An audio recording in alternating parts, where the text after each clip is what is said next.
আসসালামু আলাইকুম ওরহমতুল্লাহি ওয়াবারাকাতুহু। বিসমিল্লাহির রহমানির রহিম।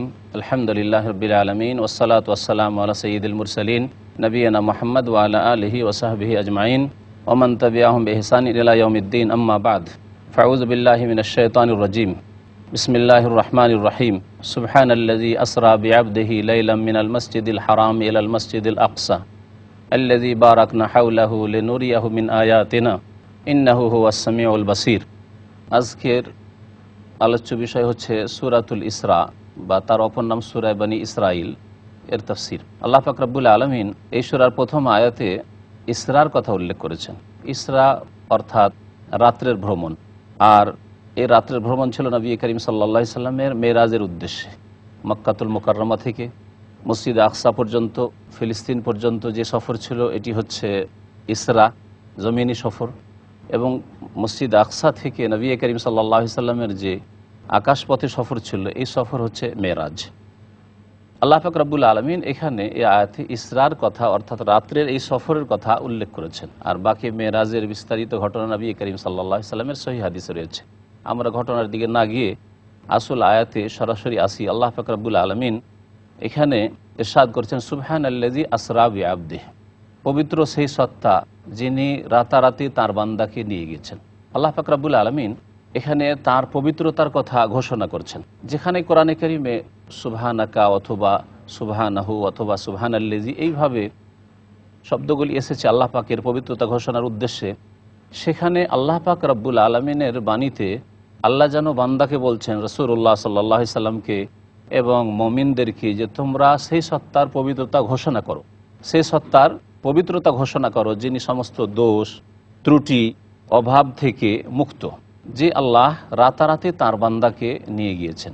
এই যে সুবহানাকে আল্লাহ পাক উল্লেখ করেছেন, তাসবিহ সাধারণত বা সুবহানাল্লাহ আমরা পড়ে থাকি আমাদের ভাষায় কোনো আশ্চর্য বিষয়ের ক্ষেত্রে।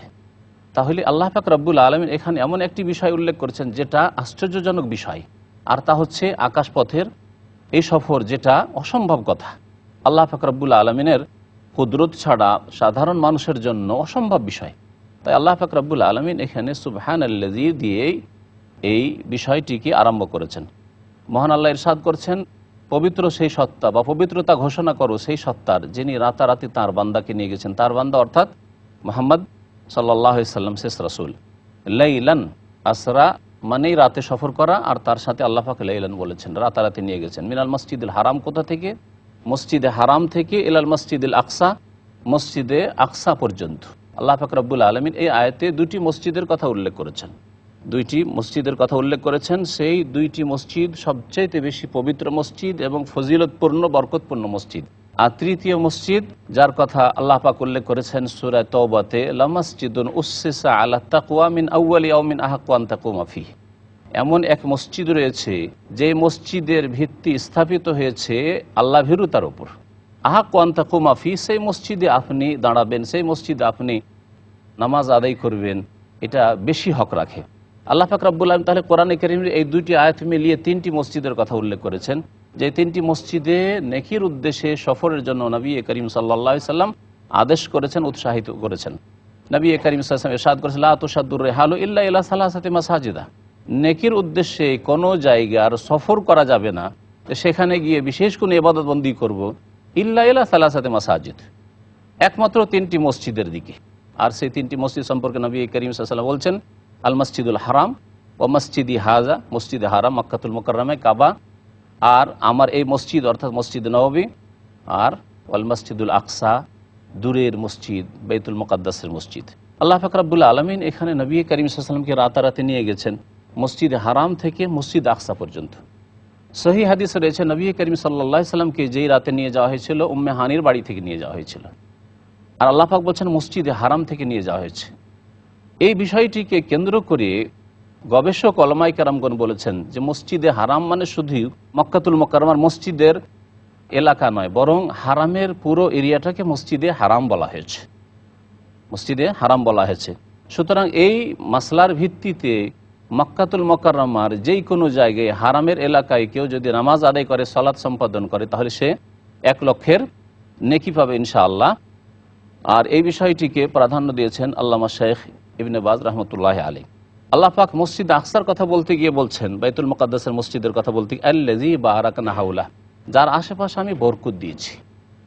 আশেপাশে বরকতের মধ্যে একটি বরকত হচ্ছে যে এটি হচ্ছে আরদুল আম্বিয়া, নবী, অনেক নবীগণ এই প্যালেস্টাইনে এসেছেন, এই একটি বরকত।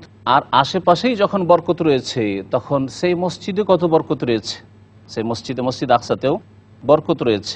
লিনুরিয়াহু মিন আয়াতিনা, কেন আমি নিয়ে গেছিলাম আমার বান্দাকে, আল্লাহ পাক বলছেন তাকে আমার নিদর্শন সমূহ দেখাবার উদ্দেশ্যে। সেখানে গিয়ে, এই সফরে গিয়ে অনেক নিদর্শন দেখে আসবে। নিদর্শন মানে হয় এমন কিছু বিষয়, যেই বিষয়গুলি দেখে আল্লাহ পাক রব্বুল আলামিনকে জানা যেতে পারে। সুতরাং আসমান, জমিন, মানুষের সৃষ্টি, বিভিন্ন সৃষ্টি আল্লাহ পাকের নিদর্শন, আয়াত। আল্লাহ পাক রব্বুল আলামিন সানুরিহিম আয়াতিনা ফিল আফাক, এই দিগন্তে আমি অনেক নিদর্শন সমূহ তোমাদেরকে দেখাবো, আল্লাহ পাক রব্বুল আলামিন বলেছেন। তো আয়াত মানে হচ্ছে যা দিয়ে আল্লাহকে চেনা যায়। আয়াত দুই প্রকার, এক হচ্ছে আয়াতে কৌনিয়া, সৃষ্টিগত নিদর্শন সমূহ, আর এক হচ্ছে আয়াতে শরঈয়া, শরীয়তগত নিদর্শন সমূহ, যেগুলি হচ্ছে আয়াতে কোরআনী। কোরআনে কারীমের আয়াত হচ্ছে শরঈ আয়াত, শরীয়তের বিধানের আয়াত, আর সৃষ্টিগত যেগুলি নিদর্শন রয়েছে যা দিয়ে আল্লাহ পাক রব্বুল আলমিনকে জানা যায়, আর সেগুলি হচ্ছে আয়াতে কৌনিয়া। তো আল্লাহ পাক রব্বুল আলমিন এখানে বিভিন্ন নিদর্শন অর্থাৎ সৃষ্টিগত নিদর্শন দেখাতে চেয়েছেন, যা দিয়ে আল্লাহ পাক রব্বুল আলমিন সম্পর্কে ঈমান, ইয়াকিন আরও বেশি বেড়ে যায়। আল্লাহ পাক রব্বুল আলমিন তাকে অনেক কিছু দেখিয়েছিলেন আসমানি সফরে। ইন্নাহু হুয়াস সামিউল বাসির, নিশ্চয়ই তিনি সব কিছুই শোনেন এবং দেখেন। তারপর আল্লাহ পাক রব্বুল আলমিন নবী করিম সাল্লাল্লাহু আলাইহি সাল্লামের পরে সবচাইতে বেশি অনুসারী যেই রাসূলের অর্থাৎ মূসা আলাইহিস সালাম, তার কথা উল্লেখ করেছেন। ওয়া আতাইনা মূসাল কিতাব, এবং আমি মূসা আলাইহিস সালামকে কিতাব প্রদান করেছিলাম, তাকে কিতাব দেওয়া হয়েছিল তাওরাত।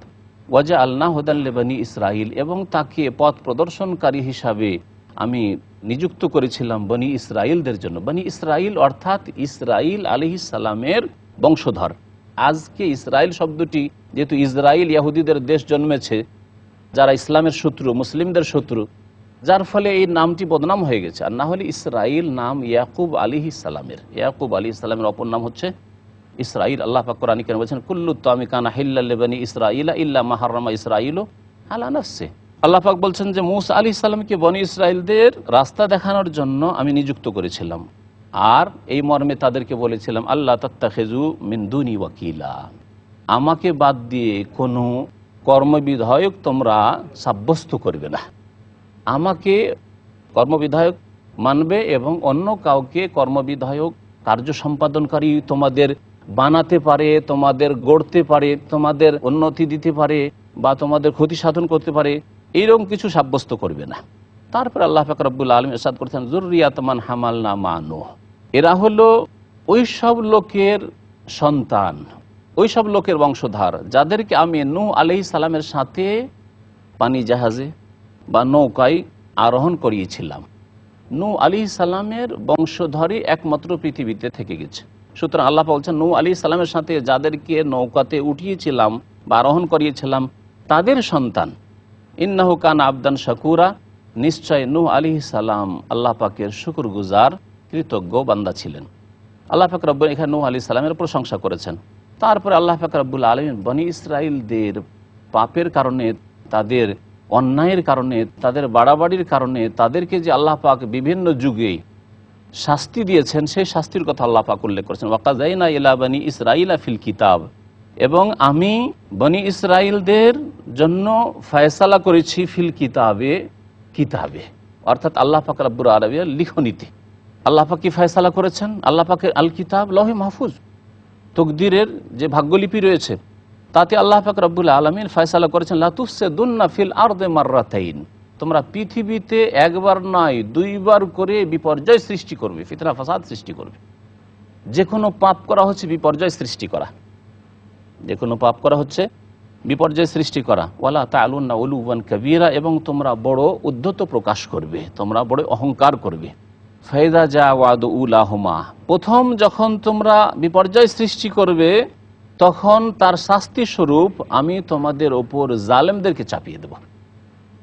তাহলে এর দ্বারা বোঝা যায় যে যে কোনো জাতির ওপর জালেম শাসক যদি আল্লাহ পাক চাপিয়ে দেন, জালেম নেতৃত্ব যদি চাপিয়ে দেন তাহলে জানতে হবে যে তাদের পাপের কারণে এটা হয়েছে। আল্লাহ পাক রব্বুল আলামিন বলছেন, ফাইদা জা ওয়াদুলাহুমা, যখন তাদের কাছে প্রথমটির প্রতিশ্রুতি চলে আসবে, অর্থাৎ প্রথমবার তার বিপর্যয় সৃষ্টি করবে, তার প্রতিশ্রুতি আসবে, বাসনা আলাইকুম ইবাদাল্লানা উলি বাসিন শাদীদ, তখন আমার সেই বান্দাদেরকে আমি প্রেরণ করব। আল্লাহ পাক এখানে আম বান্দা হিসেবে উল্লেখ করেছেন, তারা আল্লাহ পাকের সৎ বান্দা ছিল না। কোরআন কারীমের ভাষায় বান্দা দুই শ্রেণীর লোককে বলা হয়েছে। এক হচ্ছে আল্লাহ পাকের খাস বান্দা, অর্থাৎ মুমিনিন, যারা ইমানদার ব্যক্তি, যা আল্লাহকে বিশ্বাস করেছে, পরকালে বিশ্বাস করেছে। আর এক অর্থে উল্লেখ করা হয়েছে যে কোনো সৃষ্টিকে, যে কোনো মানুষকে আল্লাহ পাক রব্বুল বান্দা হিসাবে আখ্যায়িত করেছেন, যদিও সে অস্বীকারী, কাফের, বহুত্ববাদী, মুশরিক। তারপর আল্লাহ পাক যেহেতু আল্লাহ পাকের সৃষ্টি, এই হিসাবে বান্দা বলে তাদেরকে আখ্যায়িত করেছেন। এখানে এই অর্থেই বান্দা বলা হয়েছে।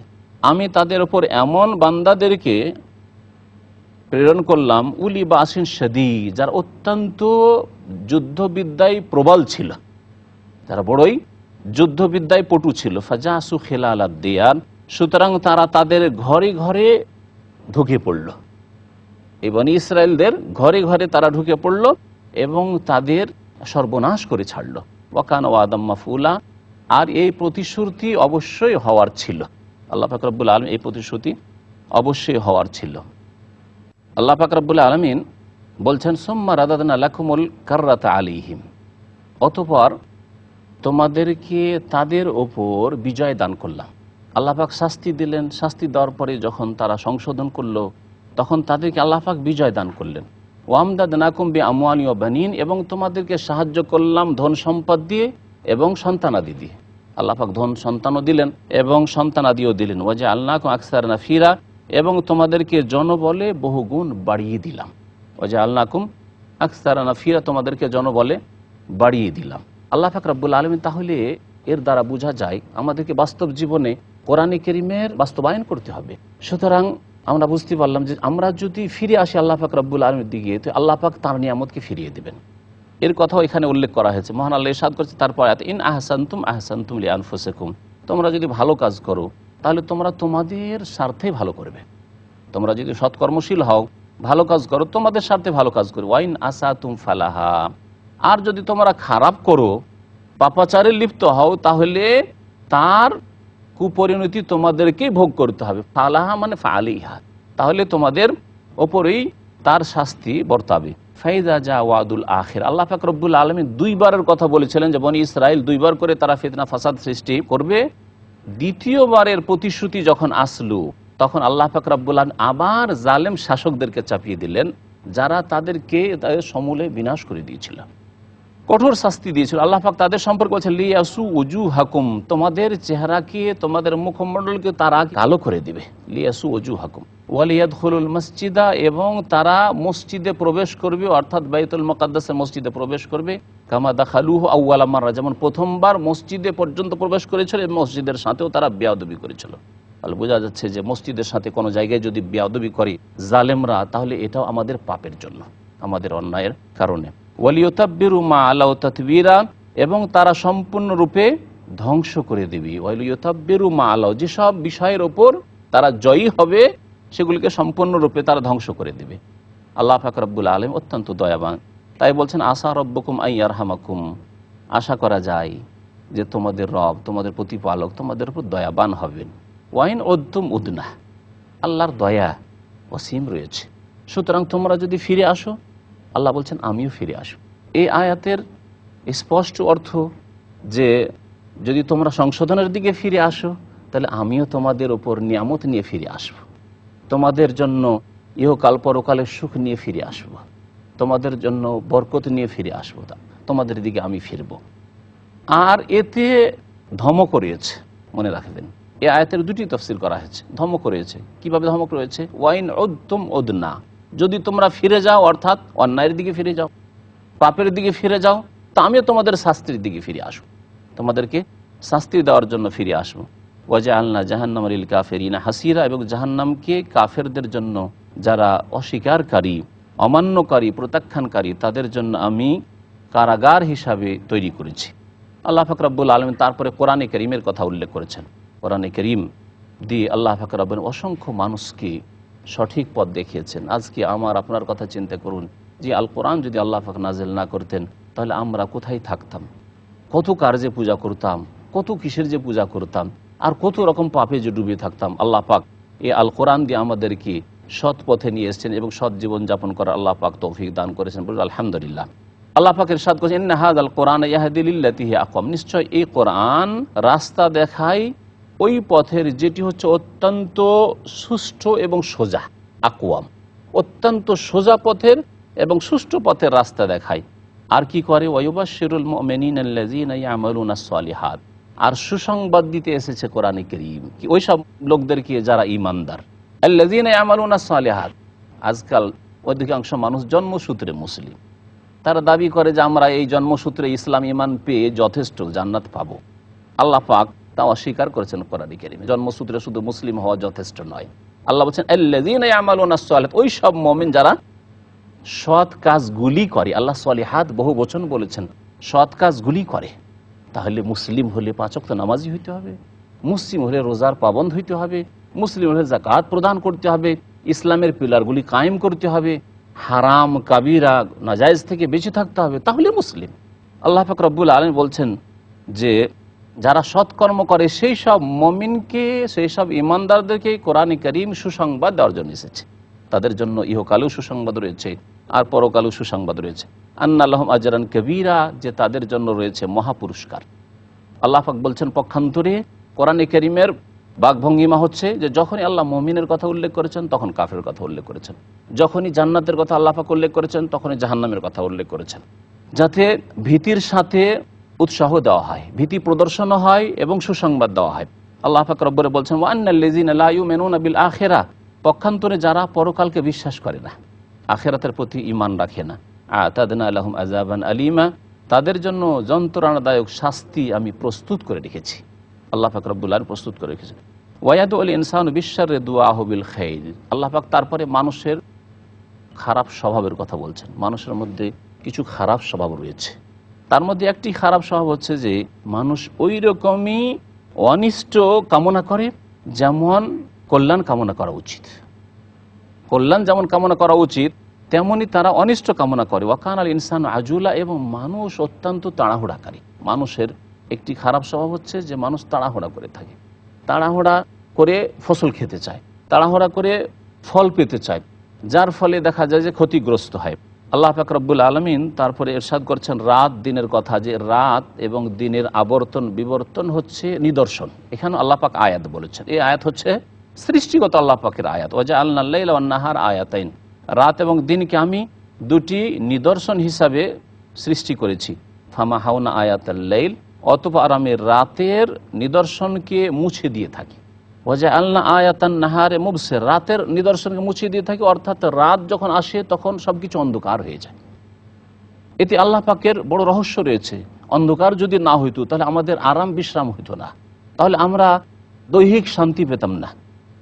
আর দিনকে যেহেতু কাজকর্মের প্রয়োজন রয়েছে, রুজি রোজগারের প্রয়োজন রয়েছে, সেই জন্য আল্লাহ পাক রব্বুল আলামিন বলছেন ওয়াজআলনা আয়াতান নাহারে মুবসিরা, এবং দিনের নিদর্শনকে আমি করেছি আলোকিত, আলোকিত করেছি। যদি আলো না হইতো তাহলে আমরা কাজকর্ম করতাম, সর্বদাই যদি রাত থেকে যেত তাহলে অচল হয়ে যেত জীবনযাপন, সর্বদাই যদি দিন থেকে যেত তাহলে চলাফেরা আমাদের জন্য এবং জীবনযাপন মুশকিল হয়ে যেত। আল্লাহ পাক রব্বুল আলামিন বলছেন লিতাবতাগু ফাযলাম মির রাব্বিকুম, দিনকে আলোকিত করেছি কি জন্য?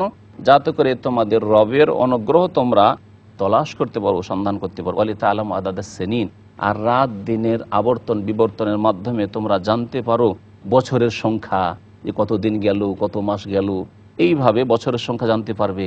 ওয়াল হিসাব, এবং তোমরা হিসাব করতে পারো, দিনের হিসাব করবে, সময়ের হিসাব করবে বিভিন্ন ক্ষেত্রে। ওয়াকুল্লা শাইইন ফাসসালনাহু তাফসীলা, এবং প্রত্যেকটি বস্তুকে আমি বিস্তারিত বর্ণনা করেছি। আল্লাহ পাক রব্বুল আলামিন তারপরে মানুষের আমল নামার কথা এবং ভাগ্যের কথা উল্লেখ করেছেন। ওয়াকুল্লা ইনসান আলজামনাহু তায়রাহু ফি উনুকিহ, প্রত্যেক মানুষের ভাগ্যকে তার গলায় আমি লাগিয়ে দিয়েছি। প্রত্যেক মানুষের ভাগ্যকে আল্লাহ পাক তার গলায় লাগিয়ে দিয়েছেন, অর্থাৎ তার সাথে জড়িয়ে দিয়েছেন। এবং আল্লাহ পাক রব্বুল আলামিন তাদের কর্মগুলিকে লিখে রেখেছেন। ওয়ানুখরিজু লাহু ইয়াওমাল কিয়ামাতি কিতাবা, কিয়ামতের দিনে তাদের জন্য একটি কিতাব অর্থাৎ কর্মলিপি আমলনামা, কর্মলিপি আমি বের করব, ইয়ালকাহু মানসুরা, যার সম্মুখীন হবে উন্মুক্ত অবস্থায়, খোলা অবস্থায় আল্লাহ পাক রব্বুল আলামিন দেবেন। আর আল্লাহ পাক আদেশ করবেন, ইকরা কিতাবাকা, তোমার এই কর্মলিপি আমলনামা পড়ো, কাফা বিনাফসিকা আল-ইয়াওমা আলাইকা হাসিবা, তুমি নিজেই আজকে নিজের হিসাব করার জন্য যথেষ্ট। তোমার আমলনামা দেখে তুমি হিসাব করে নাও, আর কাউকে লাগবে না হিসাব করার জন্য। আল্লাহ পাক রব্বুল আলামিন তারপরে মানুষকে যে সৎপথ ধরার ক্ষমতা দিয়েছেন এর কথা উল্লেখ করে বলছেন, মানি তাদা ফাইন্নামা ইয়াহতাদি লিনাফসি, যেই ব্যক্তি সঠিক পথ ধরবে সেই ব্যক্তি নিজের উপকারেই সঠিক পথ প্রাপ্ত হবে। ওমান দাল্লা ফাইন্নামা ইয়াদিল্লু আলাইহা, আর যেই ব্যক্তি পথভ্রষ্ট হবে সে তার নিজেরই ক্ষতি করবে, পথভ্রষ্ট হয়ে নিজেরই ক্ষতি করবে। ওয়ালা তাজিরু ওয়াজিরাতুন বিজরা উখরা, এখানে একটি আল্লাহ পাকের নীতিমালা উল্লেখ করেছেন। কোরআনে কারিমে বেশ কিছু নীতিমালা উল্লেখ করা হয়েছে যাকে কায়দা কুল্লিয়া বলা হয়। তার মধ্যে একটি হচ্ছে যে আল্লাহ পাকের বিধান হচ্ছে যে কেউ কারো বোঝা উঠাবে না, কেউ কারো বোঝা উঠাবে না। আপনার ছেলে যদি নামাজ না পড়ে তো আপনাকে উঠাইতে হবে না? হ্যাঁ, কিন্তু এটা তার বোঝা উঠাচ্ছেন না, আপনার দায়িত্ব ছিল তার ইসলামিক তরবিয়তের, সেটাতে যদি আপনি শিথিলতা করেন, গাফিলতি করেন, তার জন্য আপনাকে জবাবদিহি করতে হবে। আপনার স্ত্রী যদি পর্দা না করে তাহলে আপনি গুনাহগার হবেন, এই জন্য যে তাকে পর্দার হুকুম দেওয়া এবং ইসলামিক পরিবার গড়ে তোলা আপনার দায়িত্ব ছিল, সেটা আপনার দায়িত্বের জবাবদিহি করতে হবে। আল্লাহ পাক রব্বুল আলামিন বলছেন যে ওয়ালা তাজিরু ওয়াজিরাতুন বিজরা উখরা, কোনো ব্যক্তি, কোনো বহনকারী ব্যক্তি, বোঝা বহন করা ব্যক্তি অন্য কারো বোঝা উঠাবে না। ওয়ালা তাজিরু ওয়াজিরাতুন নাফসুন ওয়াজিরা, কোনো বোঝা বহনকারী ব্যক্তি অন্য কারো বোঝা উঠাবে না, অর্থাৎ পাপের বোঝা উঠাবে না, গুনাহের বোঝা উঠাবে না। এটা পরকালের ক্ষেত্রেও দুনিয়ার ক্ষেত্রেও প্রযোজ্য। যদি পাপ করে ছেলে তাহলে বাবা তার জন্য আসামি হবে না। আজকাল অনিসলামিক যেখানে আইন বিধান রয়েছে সেখানে এই জুলম অত্যাচার করা হয়। খুন করেছে ভাই, তার ভাইকে ধরে নিয়ে চলে গেল। খুন করেছে স্বামী, তার স্ত্রীকে ধরে নিয়ে চলে গেল। এ বড় জুলম, আল্লাহ পাক রব্বুল আলামিনের নীতিমালার বিপরীত কাজ। ওমা কুন্না মুআযযিবিনা হাত্তা নাবআসা রাসূলা, আল্লাহ পাক বলছেন যে অতক্ষণ পর্যন্ত আমি শাস্তি দিই না যতক্ষণ পর্যন্ত আমি রাসূল না প্রেরণ করি। আল্লাহ পাকের আরেকটি নীতিমালা যে আল্লাহ পাক কোনো জাতিকে যতক্ষণ পর্যন্ত সতর্ক সাবধান না করেছেন রাসূল প্রেরণ করে ততক্ষণ পর্যন্ত তাদেরকে আযাব দেবেন না। সুতরাং প্রত্যেক জাতিতে আল্লাহ পাক নবী রাসূল প্রেরণ করেছেন। ওয়া ইন মিন উম্মাতিন ইল্লা খালা ফিহা নাযীর, আল্লাহ পাক আরেকটি আয়াতে বলছেন এমন কোন সম্প্রদায় জাতি ছিল না যেই জাতিতে সতর্ককারী নবী রাসূল আসেননি, প্রত্যেক জাতিতে এসেছে। কিন্তু আল্লাহ পাক অনেক রাসূলের কথাই উল্লেখ করেননি, বরং অধিকাংশ নবী রাসূলের কথা আল্লাহ পাক উল্লেখ করেননি। সুতরাং যে কোনো দেশে নবী রাসূল এসেছে তাদের ইতিহাস আমাদের কাছে পৌঁছেনি, যার ফলে আমরা জানি না। আল্লাহ পাক রব্বুল আলামিন তারপরে উল্লেখ করছেন যে কোনো জাতিকে আল্লাহ পাক কেন ধ্বংস করেন, কোনো জাতির ওপর আল্লাহ পাকের আযাব কেন আসে। আল্লাহ পাক এমনি কি আযাব দিয়ে দেন না, কখন আল্লাহ পাক এমনি আযাব দেন না। বলছেন ওয়াইজা আরাদান আন নুহলিকা কারিয়া, যখন আমি কোনো জনপদকে ধ্বংস করতে চাই, আমার না মুতরা ফিহা, তখন আমি আদেশ করি সেখানকার সচ্ছল ব্যক্তিদেরকে, ভোগবিলাসী সচ্ছল ব্যক্তিদেরকে আদেশ করি। আল্লাহ পাকের আদেশ, ভালো কাজের আদেশ হয়, কিন্তু ভালো কাজ না করে তারা ফাফাসাকু ফিহা, তারা পাপে লিপ্ত হয়ে যায়। এই একটি তাফসীর হচ্ছে এর, যে তাদেরকে আল্লাহ পাক ভালো কাজের আদেশ করলেন কিন্তু ভালো কাজ করলো না, ঈমান নিয়ে আসলো না, পাপে লিপ্ত হইল, তখন আল্লাহ পাক রব্বুল আলামিন ধ্বংস করে দেন। আর আরেকটি তাফসীর করা হচ্ছে আমার না মুতরাফিহা, আল্লাহ পাকের সৃষ্টিগত আদেশ। তাহলে আল্লাহ পাকের আদেশ, যেমন নিদর্শন সম্পর্কে বললাম যে নিদর্শন দুই প্রকার, তেমন আল্লাহ পাকের আদেশও দুই প্রকার। আল্লাহ পাকের এক হচ্ছে সৃষ্টিগত আদেশ, আর এটা হচ্ছে বিধানগত আদেশ। সৃষ্টিগত আদেশ যেমন কোনো কিছু করতে হবে আল্লাহ পাক রব্বুল আলামিনকে, আল্লাহ পাক কি বলেন, ইন্নামা আমরুহু ইযা আরাদা শাইআন আন ইয়াকুলা লাহু কুন ফায়াকুন। যখন আল্লাহ পাক কোনো কিছু করতে চান তখন বলেন হও, এটা আল্লাহ পাকের আদেশ। কিন্তু কোন আদেশ? সৃষ্টিগত আদেশ, হও, তখন হয়ে যায়। তখন তাদেরকে আদেশ করি, মানে আমি তাদের ভাগ্যে নির্ধারিত করে দিই, সৃষ্টিগত আল্লাহ পাকের আদেশ। সচ্ছলদের ফাফাসাকু ফিহা, সুতরাং তারা পাপে লিপ্ত হয়ে যায়, ফাহাক্কা আলাইহাল কওল, তখন আল্লাহ পাকের আযাবের কথা তাদের উপর বাস্তবায়ন হয়ে যায়। ফাদাম্মারনাহা তাদমীরা, অতঃপর আমি আল্লাহ তাদেরকে সমূলে বিনাশ করে দিই। আল্লাহ পাক রব্বুল আলামিন বলছেন যে এইরকম বহু জাতিকে আমি ধ্বংস করি। কাম আহলাকনা মিনাল কুরুন মিন বাদে নূহ, নূহ আলাইহিস সালামের পরে বহু জাতিকে আমি ধ্বংস করেছি। এইরকম যারা পাপে লিপ্ত হয়েছে, আল্লাহ পাকের বিরুদ্ধাচরণ করেছে, তাদেরকে আমি ধ্বংস করি। ওয়াকাফা বিরাব্বিকা বিযুনুবি ইবাদি খাবীরাম বাসীরা, এবং তোমার রব বান্দার গুনাহ সম্পর্কে সূক্ষ্ম খবর রাখেন এবং সবকিছুই দেখেন। তো আল্লাহ পাক রব্বুল আলামিনের সামনে কোনো কিছু লুকিয়ে রাখা যায় না, তিনি সবকিছুই দেখেন এবং জানেন। এই অনুভূতি যার থাকবে সেই ব্যক্তি কোনো জায়গায় গিয়েও পাপ করতে পারবে না।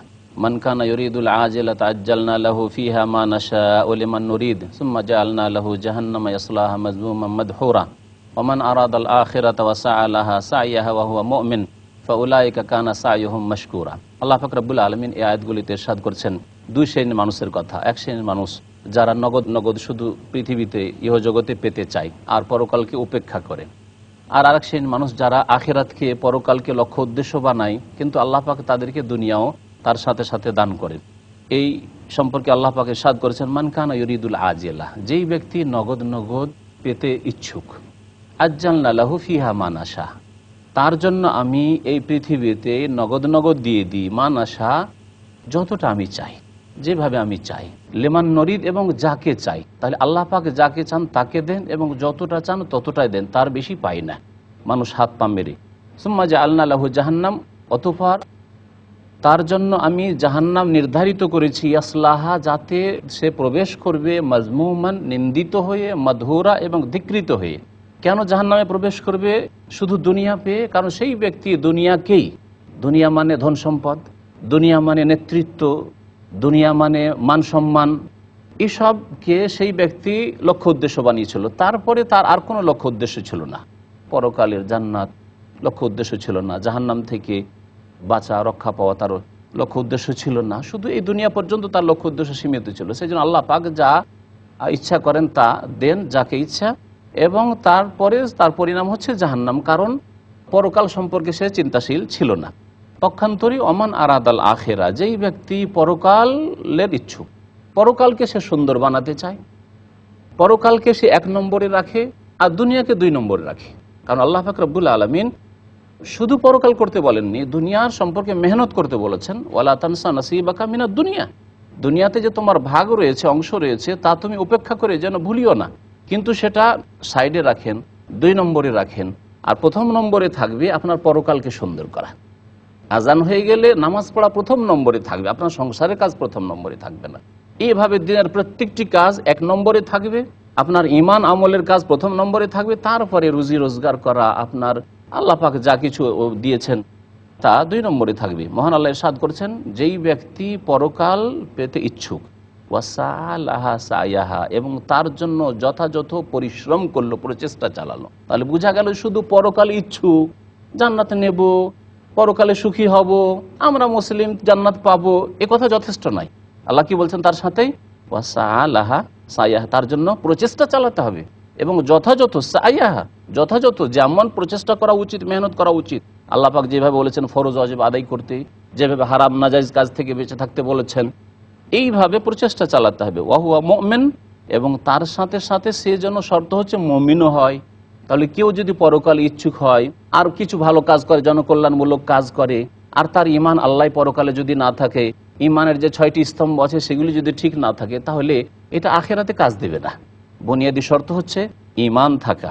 আল্লাহ পাকে ঈমানের শর্তের কথা এখানে উল্লেখ করেছেন। ফাউলাইকা কানা সাইয়ুহুম মাশকুরা, তাহলে তাদের মেহনতকে আল্লাহ পাক গ্রহণ করবেন, তাদের মেহনতকে আল্লাহ পাক গৃহীত করবেন। আল্লাহ পাক রব্বুল আলমীর কাছে সেই মেহনত গৃহীত হবে। আল্লাহ পাক রব্বুল আলমিন এখানে মশকুরা বলেছেন, তাদের মেহনতের শুকুর গুজারি করা হবে। আল্লাহ পাক তাহলে শুকুর করবেন। এই শুকুর একে বলে, আপনি আল্লাহ পাকের নিয়ামতের শুকরিয়া আদায় করছেন, তার মানে আপনি তার মান মর্যাদা দিচ্ছেন, তার গুরুত্ব দিচ্ছেন এবং তার হক আদায় করছেন। আল্লাহ পাক যা দান করেছেন, আপনি নেক আমল করলেন, আপনার ঈমানের পরে আল্লাহ পাক এর যে মর্যাদা দিবেন, এটা হচ্ছে আল্লাহ পাকের পক্ষ থেকে ওয়াকানা সাইয়ুহুম মাশকুরা, মেহনতের আল্লাহ পাক রব্বুল আলামিন মূল্যায়ন করবেন এবং তার পারিতোষিক দেবেন। মহান আল্লাহ তারপরে বলছেন যে সে দুনিয়ামুখী হোক অথবা পরকালমুখী হোক, উভয়কে আমি দেব। আল্লাহ পাক সকলকে দেবেন। কুল্লান নুমিদ্দু হাউলায় ওয়া হাউলায়, আমি প্রত্যেককে সাহায্য করে থাকি, এদেরকেও আর ওদেরকেও। মিন আতায় রব্বিক, তোমার রবের দান থেকে, সব কিছু আল্লাহ পাকের দান। ওমা কানা আতাও রব্বিকা মাহজুরা, তোমার রবের দান নিষিদ্ধ নয় বা বন্ধ হওয়ার নয়। আল্লাহ পাকের দান বন্ধ হওয়ার নয়। সেজন্য আল্লাহ পাক মমিনকেও দিয়েছেন, বিশ্বাসীকেও দিয়েছেন, আর অবিশ্বাসী যে আল্লাহ পরকালে বিশ্বাসী নাই তাকেও আল্লাহ পাক দিয়েছেন। সুতরাং যা আল্লাহ দেওয়ার ওয়াদা করেছেন, দুনিয়া সম্পর্কে বেশি বাড়াবাড়ি না করে আপনি আখিরাতকে লক্ষ্য উদ্দেশ্য বানান, এবং দুনিয়া তার সাথে সাথে আল্লাহ আপনাকে দেবেন, আপনাকে শুধু কর্ম করতে হবে। আল্লাহ পাক বলছেন, উনজুর কাইফা ফাদ্দালনা বা'দাহুম আলা বাজ, তুমি চিন্তা করে দেখো যে কিভাবে আমি একে অপরের ওপর শ্রেষ্ঠত্ব দান করেছি। তাহলে আল্লাহ পাক পৃথিবীতে মানুষকে সমান করেননি, একে অপরের ওপর প্রাধান্য দান করেছেন, মর্যাদা দান করেছেন, সম্মানিত করেছেন, কাউকে ছোট করেছেন, কাউকে বড় করেছেন। আর এটা যদি না হয়তো পৃথিবীতে বিপর্যয় সৃষ্টি হয়ে যেত, যেমন আল্লাহ পাক অন্য আয়াতে উল্লেখ করেছেন, ওয়ালাল আখিরাতু আকবারু দারাজাত। আর দুনিয়াতে এই বিভিন্ন স্তর পেয়ে তুমি খুশি থাকিও না, বরং পরকাল সম্পর্কে জেনে রাখো, অবশ্যই পরকালে আকবারু দারাজাত, বহু মর্যাদা উঁচু রয়েছে, অনেক বড় বড় মর্যাদা রয়েছে। ও আকবর তাফজিলা, এবং বড়ই শ্রেষ্ঠত্ব রয়েছে, বড়ই শ্রেষ্ঠত্ব সেখানে রয়েছে। তারপরে আল্লাহ পাক রব্বুল আলামিন আল্লাহ পাকের তৌহিদের কথা উল্লেখ করেছেন, লা তাজআল মা আল্লাহ ইলাহান আখার ফাতাকউদা মাযমুমান মাখজুলা। এই আয়াত থেকে শুরু করে বেশ কয়েকটি আয়াত পর্যন্ত আল্লাহ পাক রব্বুল আলামিন 18টি বিষয় উল্লেখ করেছেন, 18টি বিষয় উল্লেখ করেছেন। আপনারা এই সহকারে শুনবেন, এই 18টি বিষয় অত্যন্ত গুরুত্বপূর্ণ বিষয়। আর সেই সমস্ত বিষয়গুলির মধ্যে সবচেয়ে গুরুত্বপূর্ণ বিষয় হচ্ছে আল্লাহ পাকের একত্ব, ওয়াননেস, তাওহীদ। আর তার বিপরীত সবচেয়ে বড় অপরাধ হচ্ছে শিরক। সেই জন্য আল্লাহ পাক রব্বুল আলামিন এই শিরক দিয়ে শুরু করেছেন আর তাওহীদ দিয়ে শুরু করেছেন, আবার শেষ করেছেন 18টি বিষয়কে শিরক দিয়ে আর তাওহীদ দিয়ে, যে তাওহীদকে আঁকড়ে ধরো আর শিরককে বর্জন করো। মহান আল্লাহ ইরশাদ করেছেন, লা তাজআল মা আল্লাহ ইলাহান আখার, আল্লাহর সাথে তোমরা অন্যকে উপাস্য রূপে ধারণ করিও না, আল্লাহ ছাড়া অন্যকে মাবুদ হিসাবে উপাস্য রূপে ধারণ করিও না। ফাতাকউদা মাযমুমান মাখজুলা, আর যদি এইরকম করো তাহলে তুমি বসে থেকে যাবে মাজমুমা মানে তিরস্কৃত হয়ে, আর মাখজুলা আর অপদস্থ হয়ে। মাখজুলা এমন ব্যক্তিকে বলা হয় যাকে অসহায় অবস্থায় ছেড়ে দেওয়া হয়। কোনো ব্যক্তিকে যদি দুর্দশায় অসহায় অবস্থায় ছেড়ে দেওয়া হয় তাকে বলা হয় মাখজুলা।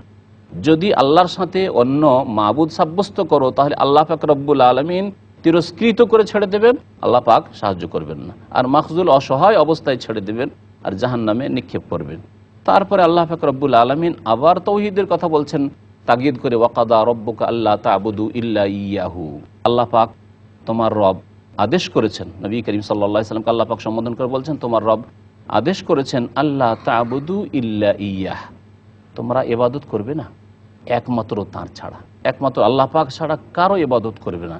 তাহলে ইবাদতের যত প্রকরণ রয়েছে সেগুলি আমাদেরকে জানতে হবে। ইবাদত মানে শুধু নামাজ পড়া নয়, যে নামাজটা পড়লাম আল্লাহর জন্য, রোজা জাকাত হজ এগুলি আল্লাহর জন্য করলাম, কিন্তু সেজদা গিয়ে আর কোথাও করে দিলাম, এইরকম অনেক নামাজি আছে। কুরবানির দিনে জবাইটা তো আল্লাহর জন্য করলাম, আর বাকি অন্য সময়ের জবাইগুলি গিয়ে আর কোনো জায়গায় করে দিলাম, আস্তানাই করে দিলাম, এই সবগুলি ইবাদত। সুতরাং ইবাদত সম্পর্কে খুব সংক্ষেপে বলি যে অন্তরের বেশ কিছু ইবাদত রয়েছে, সেগুলি একমাত্র আল্লাহর জন্য সুনির্দিষ্ট করতে হবে। জবানের মৌখিক কিছু ইবাদত রয়েছে, সবগুলিকে আল্লাহর জন্য সুনির্দিষ্ট করতে হবে। প্রত্যেক অঙ্গ প্রত্যঙ্গের ইবাদত রয়েছে, আমলের ইবাদত রয়েছে, সবগুলি আল্লাহ পাক রব্বুল আলামিনের জন্য খাস করতে হবে। একমাত্র আল্লাহ পাকের তোমরা ইবাদত করবে। তারপরে যে সবচেয়ে বড় হক, আল্লাহ পাকের অধিকারের পরে, আল্লাহ পাকের প্রাপ্যের পরে সবচেয়ে বড় প্রাপ্য হচ্ছে মাতা পিতার। তাই মহান আল্লাহ ইরশাদ করেছে, ওয়াবিল ওয়ালিদাইনি ইহসানা, মাতা পিতার সাথে সদ্ব্যবহার করবে। আল্লাহ পাক ইহসানের কথা বলেছেন। সদ্ব্যবহার যা দিয়ে হয়, যেই রকমের প্রয়োজন, আপনার বাবার যদি অর্থের প্রয়োজন থাকে তাহলে সেটি হচ্ছে তার সাথে সদ্ব্যবহার। তার অর্থের প্রয়োজন নেই, হয়তো সচ্ছল ব্যক্তি, তার চিকিৎসার প্রয়োজন রয়েছে, তার সেবা খেদমতের প্রয়োজন রয়েছে, অথবা তার সাথে ভালো আচরণ করা, ভালো কথার প্রয়োজন রয়েছে, তার পাশে বসার কেউ নেই, তার সম্পর্কে জিজ্ঞাসা করার কেউ নেই, আপনি দূরে কোথাও বসে আছেন, এইভাবে সদ্ব্যবহার হবে না। তাহলে যেইভাবে মাতা পিতার সাথে সদ্ব্যবহার হয় সেই পথ অবলম্বন করতে হবে। ওয়াবিল ওয়ালিদাইনি ইহসানা। তারপর আল্লাহ পাক রব্বুল আলামিন মাতা পিতার বার্ধক্যের কথা বলেছেন, ইম্মা ইয়াবলুগান্না ইনদাকাল কিবারা আহাদুহুমা আও কিলাহুমা, যদি তোমার কাছে তাদের একজন অথবা দুইজনে বার্ধক্য অবস্থায় পৌঁছে যায়, বৃদ্ধ হয়ে গেছে। আর বৃদ্ধ হয়ে গেলে মানুষ অসহায় হয়ে যায়, অসহায় তখন একজনের আশ্রয়ের প্রয়োজন হয়, দুর্বল হয়ে যায় মানুষ, তখন সকলে আশা করে এই সময় বিশেষ করে যদি পেয়ে যাও, তাহলে সর্বদাই মাতা পিতার সাথে সদ্ব্যবহার করতে হবে। যখন সবল হয়ে রয়েছে তখনও সদ্ব্যবহার করতে হবে, কিন্তু বিশেষ করে যখন বার্ধক্যে পৌঁছে যাবে, আর কাজকর্ম করতে পারছে না, আর চলাফেরা করতে পারছে না, তখন বিশেষ করে তাদের সাথে ভালো আচরণের কথা আল্লাহ পাক করতে বলেছেন। আর এই জন্য আরও বলেছেন যে যখন দুর্বল অসহায় মানুষ হয়ে যায় তখন তাদেরকে কেউ ভয় করে না। ওই মাতা পিতা বৃদ্ধ হয়ে গেছে, তাদেরকে কেউ ভয় করে না, হয়তো আর এদের কাছ থেকে আর পাবো কি, শেষ হয়ে গেছে, সুতরাং তাদের হয়তো শ্রদ্ধা করে না, এরকম হতে পারে কিছু মানুষ। সেই জন্য আল্লাহ পাক রব্বুল আরও সতর্ক করেছেন যে এই সময় শুধু পার্থিব উদ্দেশ্য রাখবে না যে বাবা সবল হয়ে আছে, সুতরাং এর কাছ থেকে অনেক কিছু পাওয়ার আছে, আর এখন তো আমি আয় উপার্জন করছি, তারা তো বৃদ্ধ হয়ে গেছে, আর এতে তো কিছু নেই, শুকিয়ে গেছে, সুতরাং আর কেন সেবা করব, এমনটা যেন না হয়।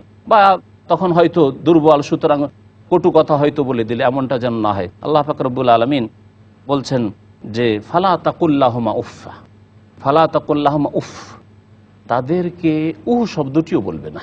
আল্লাহ পাক এই শব্দটি দিয়ে শুধু উদ্দেশ্য না যে শুধু বলবেন না, বাকি অন্যগুলো বলবেন, বরং উদ্দেশ্য হচ্ছে যখন শব্দ বলা যাবে না, বিরক্তি বোধ করা যাবে না, তাহলে এই রকমের যে কোনো বিরক্তির কথা যে কোনো ভাষায় হোক না কেন প্রকাশ না পায় মাতা পিতার ক্ষেত্রে। ওয়ালা তানহারহুমা, এবং তাদেরকে ধমক দিয়েও কথা বলবে না। ওয়াকুল্লাহুমা কাওলান কারীমা, বরং তাদেরকে সম্মানজনক কথা বলবে, সম্মানজনক, যাতে সম্মান রয়েছে, শ্রদ্ধা রয়েছে, এইরকম কথা বলবে।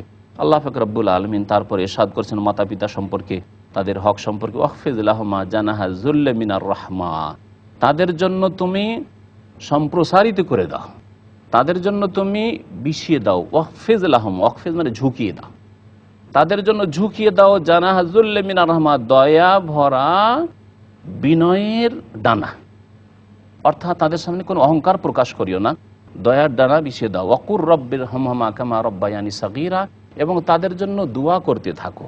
এই দোয়া শুধু তাদের ইন্তেকালের পরে নয়, এই দোয়া তাদের বার্ধক্যে নয়, বরং সর্বদাই মাতা পিতার জন্য দোয়া করতে হবে। এবং বলো রব্বি, হে প্রতিপালক, ইরহামহুমা, তাদের উপর দয়া করো, যেমনভাবে তারা আমাকে বাল্য জীবনে শৈশবে লালন পালন করেছে। মহান আল্লাহ ইরশাদ করেছেন রব্বুকুম আ'লামু বিমা ফি নুফুসিকুম, তোমাদের প্রতিপালক সবচাইতে বেশি জানেন যে তোমাদের মনে কি রয়েছে। সুতরাং আল্লাহ পাক মনে কিছু রয়েছে যখন জানেন, সুতরাং লুকিয়ে কোনো পাপ করবেন আর ভাববেন যে কেউ তো জানলো না, তাহলে তো আল্লাহর ভয়ে আপনি গোনা থেকে বেঁচে থাকলেন না।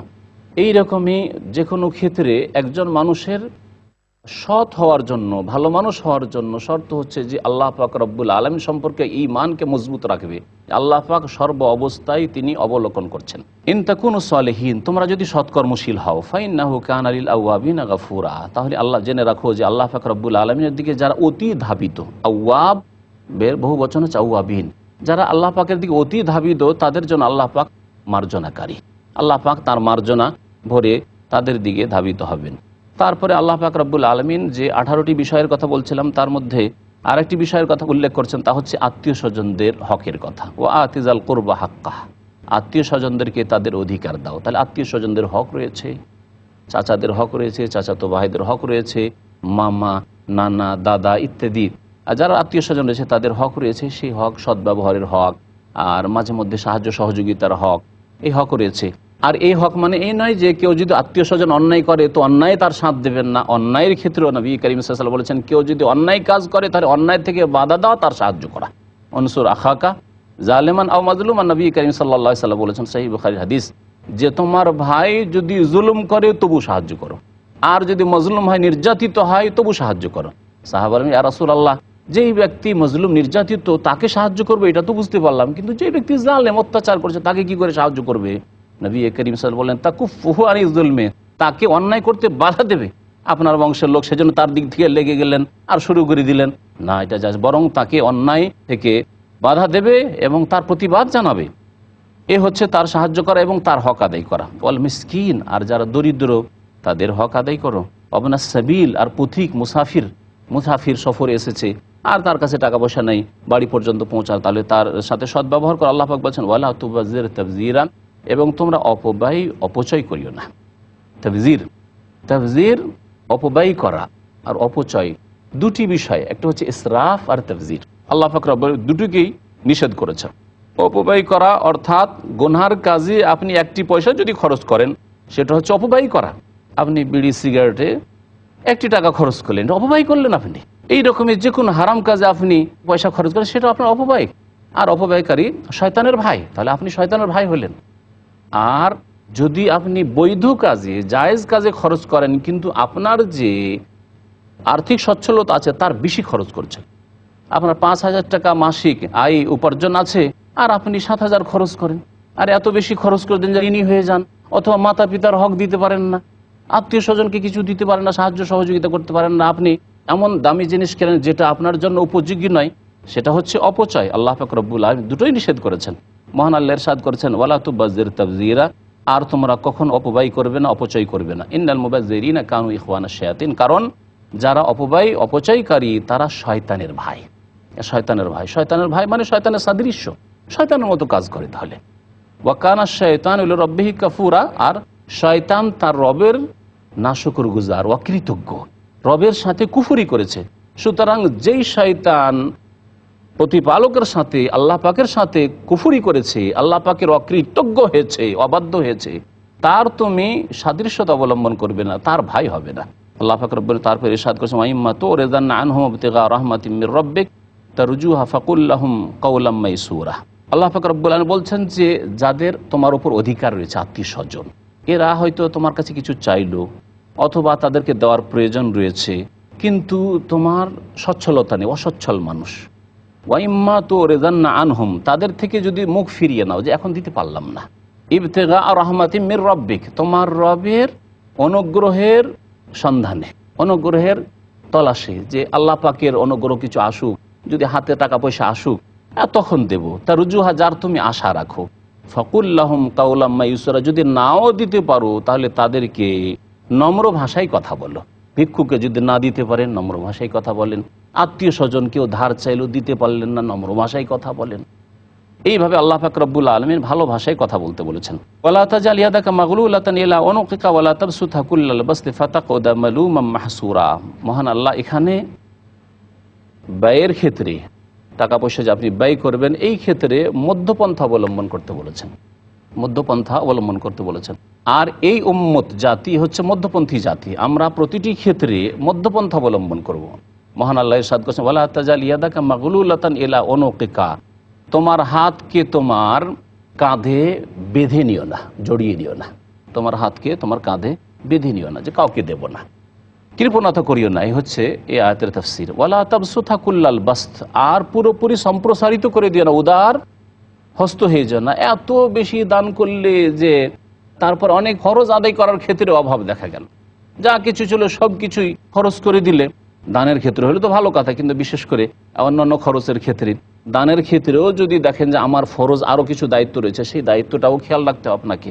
আপনি মাতা পিতার হকের ক্ষেত্রে খরচ করতে হবে, আপনার স্ত্রীর উপর খরচ করতে হবে, আপনার ছেলে মেয়েদের উপর খরচ করতে হবে, মধ্যম পন্থায় সেটারও খেয়াল রাখতে হবে, এবং দান খেরাতও করতে হবে, আর নিজে যে খরচ করবেন সেটাও করতে হবে।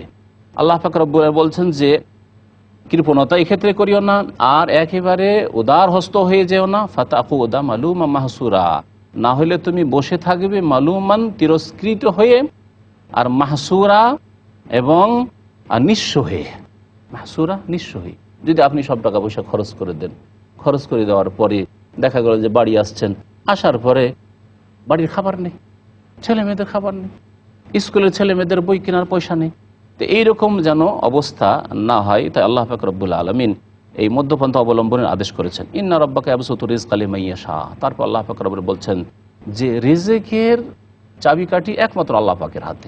নিশ্চয় তোমার রব যার জন্য চান রিজিককে প্রশস্ত করেন, যার জন্য চান আল্লাহ পাক রব্বুল রিজিককে প্রশস্ত করেন।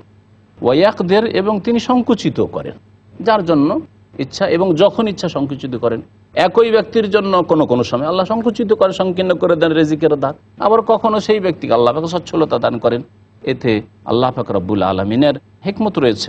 ইন্নাহু কানা বিইবাদিহি খাবীরাম বাসীরা, নিশ্চয়ই আল্লাহ পাক রব্বুল আলামিন তার বান্দা সম্পর্কে সূক্ষ্ম খবর রাখেন এবং সব কিছুই দেখেন। মহান আল্লাহ তারপরে আরেকটি বিধান উল্লেখ করেছেন, ওয়ালা তাকতুলু আওলাদাকুম খাশিয়াতা ইমলাক, তোমরা তোমাদের সন্তান সন্ততিকে দারিদ্রের ভয়ে হত্যা করিও না, দারিদ্রের ভয়ে হত্যা করিও না। আল্লাহ পাক এই আয়াতে দারিদ্রের ভয়ে হত্যা করতে নিষেধ করেছেন। আশঙ্কা হচ্ছে যে দরিদ্র হয়ে যেতে পারি বেশি ছেলে মেয়ে হইলে, সুতরাং হত্যা করে দিবে, এরকম কাজ করিও না। তাহলে বোঝা যাচ্ছে যে অভাব নেই, কিন্তু অভাবের আশঙ্কা হচ্ছে, এটা আল্লাহ নিষেধ করেছেন। এখন হয়তো সচ্ছল, কিন্তু এখন 5টি ছেলে নিয়ে আছি, যদি 7টি 8টি 10টি হয়ে যায় তাহলে তো চলতে পারবো না, এই আশঙ্কা করিও না, আল্লাহ নিষেধ করেছে। আর এক আয়াতে আল্লাহ পাক রব্বুল বলছেন ওয়ালা তাকতুলু আওলাদাকুম মিন ইমলাক, যদি দারিদ্র থাকেও, অভাব আছে, আশঙ্কা নয়, বাস্তবে অভাব আছে, তারপরেও ছেলে মেয়েদেরকে হত্যা করিও না, কারণ আমি তোমাকেও রিজিক দিয়ে থাকি আর ওদেরকেও রিজিক দিয়ে থাকি। সেই ছেলে মেয়েরা তোমার রিজিক খাবে না, আল্লাহর দান খাবে, তার ভাগ্যে আল্লাহ পাক রব্বুল আলামিন লিখে রেখেছেন। সুতরাং এই যে আজকাল ছেলে মেয়েদের আসতে আগেই রাস্তা বন্ধ করে দেওয়া, যে না বাবা 1টি 2টির পরে একেবারে বন্ধ করে দিল, আসতে দেব না, এটা আল্লাহ পাক রব্বুল আলামিন যে রিজিকের দাতা এর প্রতি ঈমান ওই সব লোকের নেই, যার ফলে এই কাজ তারা করে থাকে। বিশেষ করে পৃথিবীতে চলে আসার পরে, বিশেষ করে পেটে আত্মা চলে আসার পরে, আত্মা দিয়ে দেওয়া হয় 120 দিনে চলে আসার পরে কাবিরা গুনাহ এবং অকাট্য হারাম। তাই আল্লাহ পাক রব্বুল বলছেন যে ওয়ালা তাকতুলু আওলাদাকুম খাশিয়াতা ইমলাক, দরিদ্রতার ভয়ে তোমাদের সন্ততিদেরকে হত্যা করবে না। নাহনু নারযুকুহুম, তাদেরকেও আমি রিজিক দিয়ে থাকি, ওয়া ইয়াকুম, তোমাদেরকেও আমি রিজিক দিয়ে থাকি, আমি তোমাদের রিজিক দিয়ে থাকি। ইন্না কাতলাহুম কানা খিতান কাবীরা, নিশ্চয় তাদেরকে খুন করা বড় কাবিরা গুনাহ। মহান আল্লাহ তারপরে আরেকটি বিধান উল্লেখ করেছেন ওয়ালা তাকরাবুজ জিনা, তোমরা ব্যভিচার করো না। জেনা ব্যভিচারের নিকটবর্তী হবে না। জেনা ব্যভিচারের নিকটে যেটা আল্লাহ নিষেধ করেছে, তাহলে তো শুধু জেনা করতে নিষেধ নাই, তাহলে জেনার যে উপায় উপকরণ রয়েছে, যেগুলিতে আশঙ্কা আছে জেনায় লিপ্ত হওয়ার, সেগুলি করবে না। সুতরাং কোনো যুবতীর সাথে অবৈধ সম্পর্ক, এই টেলিফোন সম্পর্ক রাখবে না, নির্জনে গল্প করবে না, কোনো যুবতীকে নিয়ে চাচাতো বোন, খালাতো বোন, মামাতো বোন, ভাবিকে নিয়ে সফর করবে না, কোথাও রাত কাটাবে না, রাস্তাঘাটে কোথাও নিয়ে ঘুরবে না, অথবা চোখকে ছেড়ে দেবে না ওই যুবতীদের বা মহিলাদের পিছনে। এগুলি হচ্ছে জেনার কাছে চলে যাওয়া। আল্লাহ পাক রব্বুল আলামিন জেনার নিকটবর্তী হইতেই নিষেধ করেছেন। ইন্নাহু কানা ফাহেসা, কারণ জেনা হচ্ছে অত্যন্ত অশ্লীল কাজ।